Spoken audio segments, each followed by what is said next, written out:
Welcome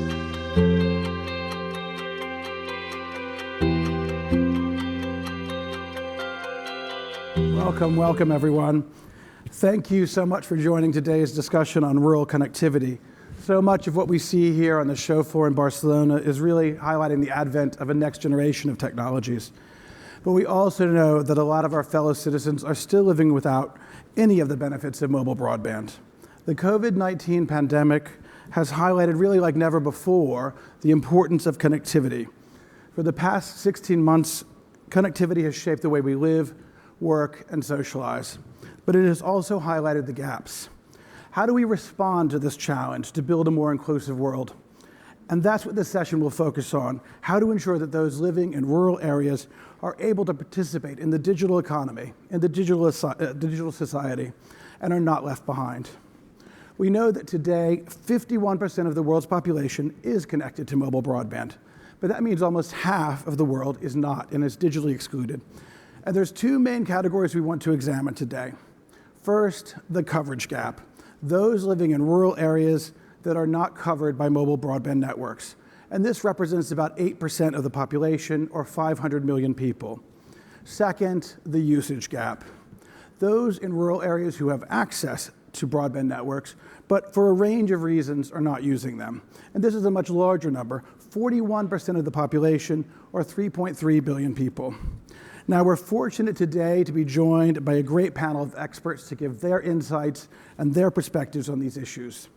We have with us in person Nicholas Zibel, Chief Business Officer for KIOS Technologies, and Mohammed Samiul Islam, owner of ZTech. I invite you forward. Joining us virtually, we have Mark Alara, CEO of BT Consumer Brands, Johnny Hindman, CTO for John Deere, and Bernard Bourget, co-founder for Vertical Bridge. So let's dive into today's panel.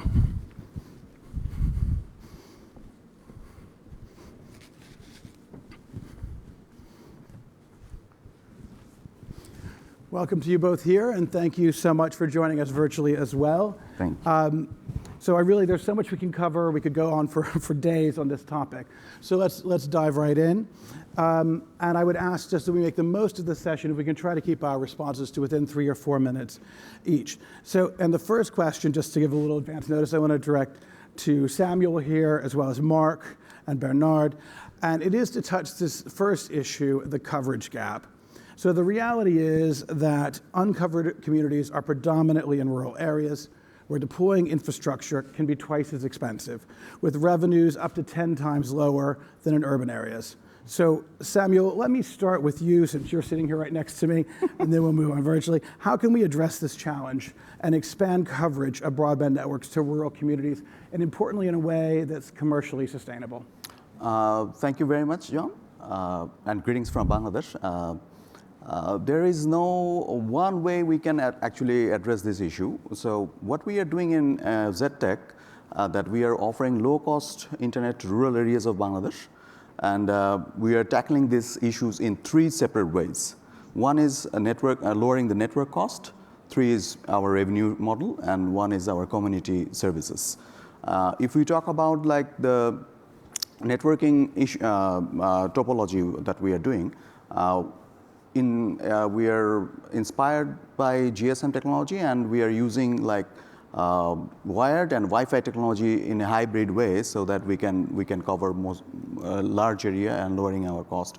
We go up to a point with wires, like a public place or community places, and then we set up our Wi-Fi devices, and that brings our networking cost lower and connects more people. That is the networking issue. And second of all, we are using our revenue model in 2 ways.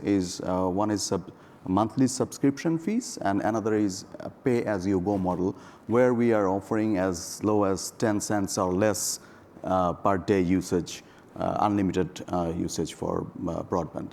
And it is getting popular day by day. And the third of all, the community services that we are providing, that is also a very big part. We have created community spaces where people can come and use our facilities at a very low cost. And for women entrepreneurs, we are offering subsidized rates that is helping our women community as well. And we are all doing it with the help of our government. Otherwise, it was not possible. They are giving us the backbones, and they are giving us the subsidies, everything.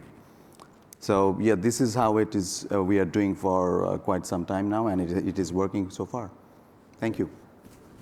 Thank you very much. Very great points you highlighted in there, especially the sort of shared incentives, and also, of course, the challenge of tackling the gender gap. Now, maybe I can jump virtually to Mark. Would love to get your thoughts on this same point of how do we have a commercially sustainable approach to reaching these rural communities where the cost of deployment are higher? Yeah, thanks. And you've highlighted the challenges very clearly in terms of the economics of cost and revenue. We're the UK's biggest operator. We have the biggest network. We've got more coverage than any other operator in the UK, but we still recognise there's work to do.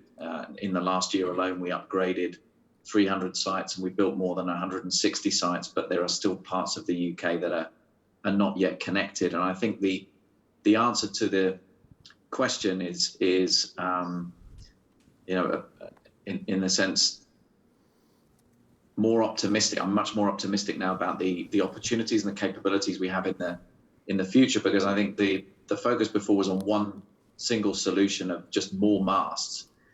And the thing that's happening now with the evolution of technology means we've got a lot more opportunities and capabilities coming to provide solutions to customers. Now, whether that's space technologies, and we've recently signed an MOU with OneWeb looking at how satellite can help, looking at small cells, looking at drones.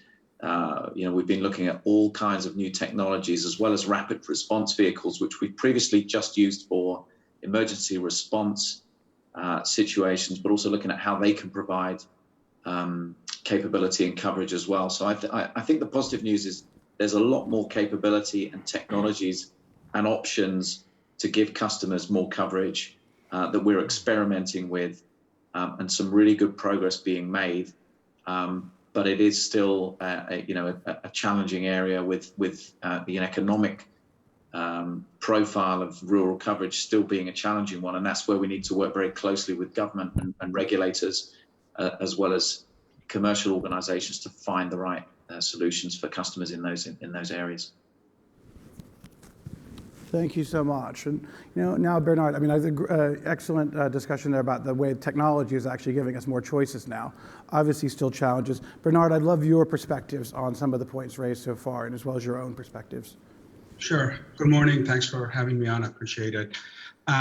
So I'm going to start off by saying that in order to really address the rural broadband coverage concerns, it has to be a private-public partnership. And the first point that I like to make about this is, as long as American operators and majority of European operators have to pay hundreds of millions of dollars, and if you go back to the last auction, the C-band auction in the US, where operators paid billions of dollars for the spectrum, they're going to be forced to utilize that spectrum where they can achieve quick ROI and show the profits from their investment. So one of the things that I like to see being addressed is that I think the regulatory authorities should partner with the operators, and perhaps a certain portion of the spectrum should be given to the operators, but in return, the operators commit to expand rural broadband coverage. If you take away $43 billion that Verizon paid to buy its C-band spectrum, and instead told them that spend half of that money to expand in the rural parts of the United States, but I'm not going to charge you for the spectrum, I think that is a conversation that the operators would be open to. But as long as we're charging them billions of dollars for a spectrum, and they are for-profit organizations, they're going to be hard-pressed to want to invest into parts of the world where the return is going to be much lower than the urban areas. And then the other aspect of it is, as you know, we're discussing in this panel too, the coming of new technologies. You know, the virtualized core network. If you eventually migrate onto a standalone 5G network, you're going to have lower cost backhaul and backbone networks that make it more feasible to expand the 5G coverage into these rural areas. And so we have to continue to push the adaptation and also the deployment of true standalone 5G networks along with edge computing and virtualized core in order to make it more feasible to deploy these networks and start covering the rural parts of the world. Thank you, Bernard. And yeah, I think that idea, I've come after spending several days here in the ministerial program here in Barcelona, where this issue has been really talked about a lot. And I think in particular that issue of sort of policy commitments in terms of in exchange for reduced cost is a growing idea. We've even seen it recently in France. And I think as you highlight coming from the US, this is not an exclusively developing market issue. So excellent points to share there. I would like to move on, as I mentioned up front, coverage gap, super important because we want everyone connected. But the much larger number of people impacted and digitally excluded right now are those living within broadband network coverage, but who aren't using. So I'd like to direct my next question to Nicholas and to Jaume, because you know we simply know that a huge number, 3.3 billion people live within 3G, 4G coverage, and due to a range of barriers, they're somehow not going online. And we know what some of those barriers are, but I would love to get your thoughts. And we'll start with you, Nicholas, your thoughts on the challenges and how we as an industry, as a society can address them. Okay, thank you very much. First of all, thank you for making the distinction between the coverage gap and the usage gap. Because in many instances, at least until very recently, we tended to put everything under the same bucket. And it's absolutely very different what the challenges are. We discussed about the network challenges. Here we're talking about why the people are not using the data. So in most cases, when you say that they are not using broadband, they still have a phone. In most cases, they have a phone. Usually it's a 2G phone. So the number one issue that needs to be addressed is how do we migrate the hundreds of millions, if not the billions of people who have a 2G phone into a broadband technology. In some cases, it is still 3G or 4G and maybe eventually 5G. And the biggest gaps that we see in the usage, and this is what we do at KaiOS, is because we see for most users that buying a smartphone is too expensive. For all of us here in this room, we all have a smartphone and we believe it's table stakes to have one. But in most developing markets, having a smartphone is still expensive. I think there's a study from the GSMA saying that to be able to afford a smartphone, you need to make $14 a day of income. And we know that billions of people live way, way below that $14 of income threshold. So that's the number one issue. How do we address and reduce the cost of access to digitally capable devices? KaiOS has developed, it is the leader in what is called smart feature phone category. We work with around 50 different brands. We have about 150 million users now. And what we do is we provide the key digital services. We have more than 1,000 apps. We provide Facebook and WhatsApp and Google services to people, but the cost and the step that they have to go from their feature phone into a smart feature phone is minimized. So for a few dollars, you can go from a basic voice and SMS device to a digital device. This is one of the ways to reduce that gap, and it's proving to be very popular across multiple regions. The other big element is, why do I need internet? In many cases, even though it looks obvious for all of us, one of the number one thing we saw in research and talking to our customers is, why do I need internet? Why would I pay for data? Why would I pay for something that I don't really see the benefit in my everyday life?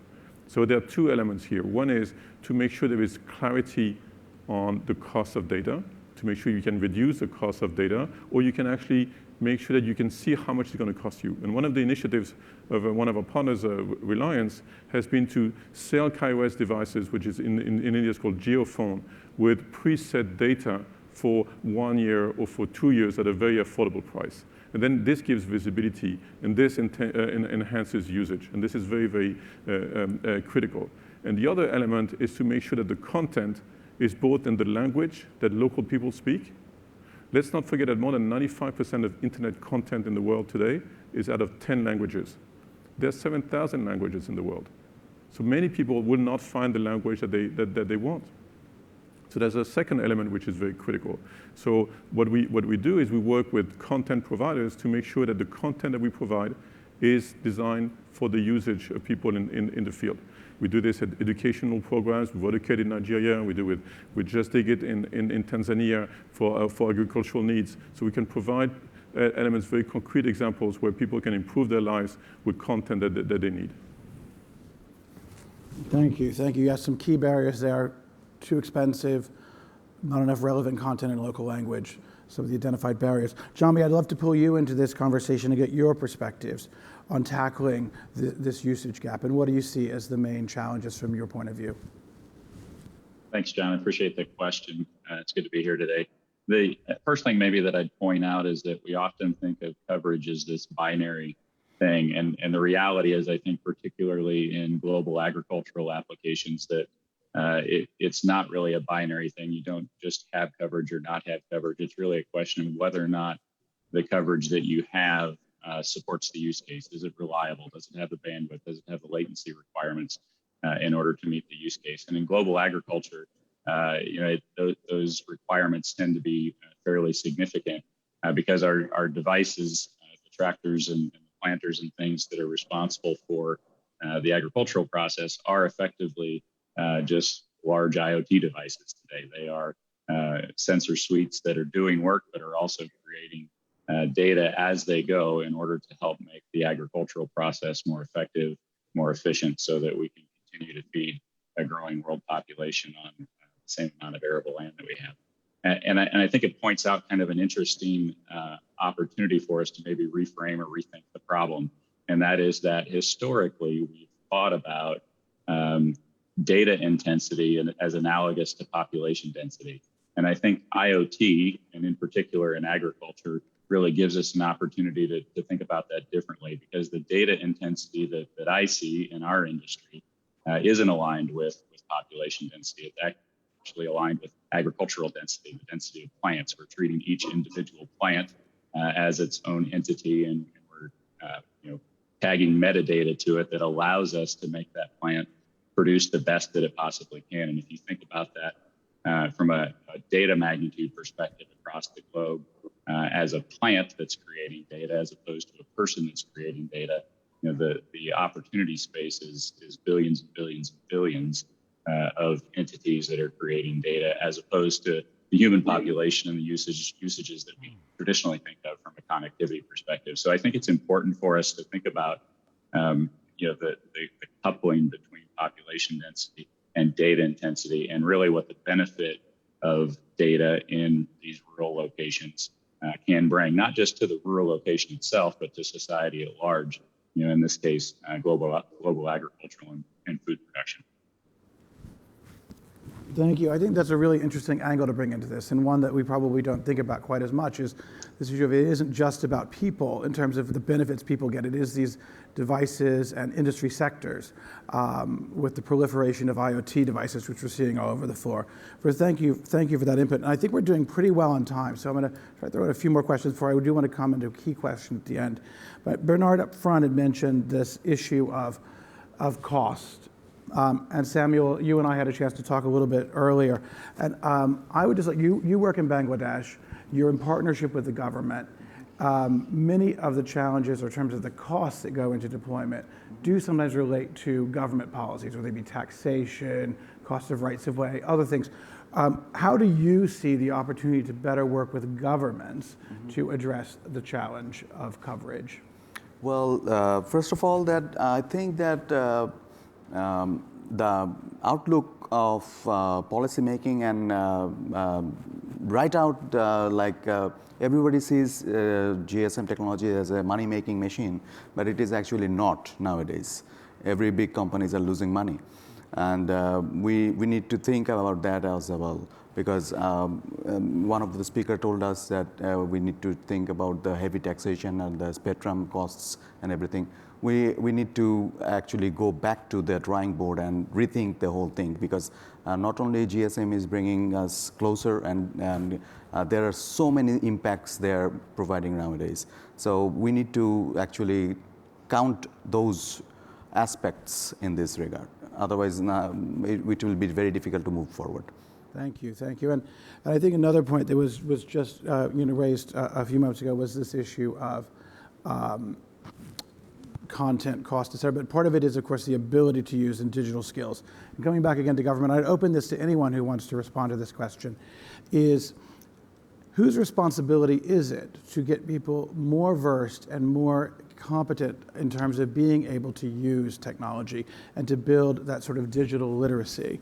We at GSMA, we've been partnering with a number of our operators. I know that working with MTN just in the past year in Africa, we've managed to train 18 million individuals and increase their ability to use digital tools. But I wonder if anyone has thoughts on that question of digital literacy and how we go about making it easier for people to recognize the value and use digital services. So anyone interested in taking that question? I'll give it a go, Okay, very if I good. may. Look, I think it's easy to field a question like this and always point to governments and policies. But when it comes to this digital divide, my response to your question would be, it is all of our responsibilities. It is in the best interest of the economic growth of each country to make sure that all of its citizens are connected and have access to the latest technology. As you mentioned in your opening remarks, the pandemic taught us how important, critical broadband connectivity is in everyday life. And so you can lower the cost of your healthcare by being able to offer telemedicine to your citizens who are located in rural areas. You can make higher education more attainable for your citizens who are in the rural areas. You can follow, the industrial IoT applications, such as, smart farming and agriculture, and make companies and farmers that operate in that segment more efficient, more profitable, and being able to produce better products. So the society and the country, the nation as a whole, benefits when it comes together and expands broadband connectivity to its rural areas, and ensuring that it's less privileged citizens, or perhaps those who are just located in rural areas, have access to these technologies. So, without being sarcastic, if we want to wait for governments to fix this, it'll never happen. It has to be a private and public partnership. So I think all of us have to make this commitment that in order for our industry to continue to grow and in order for our societies to continue to flourish, we have to make this commitment of securing this digital divide and minimizing it as much as possible. Thank you. And Nicholas, I think you... Yes, I wanted to add one point, and I share with you, it's a joint effort from all the different stakeholders. There are multiple small things also that can be done. Things that can be done at the UX. For most people, it's obvious how you use a device. For some others, it's not. The UX is one. I mentioned earlier on the language. There's an enormous evolution over the last few years in terms of using voice technologies. So you don't have to go and type and know how to read and write, because let's not forget that many people who are not connected also, so in some cases, have illiteracy issues. So voice is a fantastic enabler to have access, and to make sure that some of the services, some of the basic services can be available. Let's not forget that many people wait and lose a lot of time of their daily work because they have to queue for basic services, whether these are health services or government-related services, just to get a stamp on a piece of paper. All of these things can be done digitally, but this has to be taught and it has to be managed. But it's a combination of very small steps at local level, at government level, carrier level, manufacturers, content providers. So it's a chain of different elements that will make it happen. Thank you, thank you. And Mark, coming back to you, I was just wondering if you have, from your perspective in the United Kingdom, do you see distinctions or differences between the challenges you face in a highly developed market like the UK from those faced in other markets, and where do you differentiate? Yeah, I mean, just building on the skills, and even in an advanced economy like the UK, you know, one of the most advanced digital economies around, that the pandemic has highlighted for us, I think, so many customers in the UK without the basic digital skills that we all take for granted. It's highlighted gaps in the education curriculum as well. It's also highlighted real gaps in poverty. You know, hundreds of thousands of families across an advanced economy like the UK without access at all to the internet. And these are families not just in rural areas. I know we've been talking about rural, but there are some really big issues in society that need to be addressed. And I agree with the sentiment. This is not something we can just look to government to solve. We are a huge part of the ecosystem in the UK with the biggest broadband and mobile network operator with the most number of customers. So we have a responsibility to educate and train. And we've been putting some really big programs in place for millions of customers to improve their digital skills. But also in the last 12 months, we've created packages that are more or less at cost for us to give the poorest people in the UK access to the internet at the lowest price possible as well. Thank you. Thank you. And Jami, on a related point, obviously digital agricultural services are a huge driver in many markets. Do you see distinctions in the way that affects coverage and usage between developing and developed economies? There's no doubt. Yeah, the efficiency of the agricultural process is strongly connected to the connectivity infrastructure that supports the growers that happen to be operating in that area. And so to the extent that connectivity is absent, the efficiency of the agricultural process suffers substantially. Thank you. Thank you. And then I think we are now getting close. Oh, go ahead. Just a point. The technology that we are developing today is for tomorrow. So the tomorrow guys, like the next generation, the technology that are very new to us, that will not be the case for them. So it is a very imperative that we make it easier for them to make it understand more easily. No, thank you. Thank you for bringing that perspective in from Bangladesh. And I think one of the things I wanted to go around with everyone for sort of a final question, as we're just about out of time, final reflection in one sentence each, based on your experience and your own business, what is the single most impactful action that we could take to increase rural connectivity? Let me start with you, Mark. In a sentence, innovation across multiple technologies and a brilliant partnership with aligned objectives with government. Nicholas.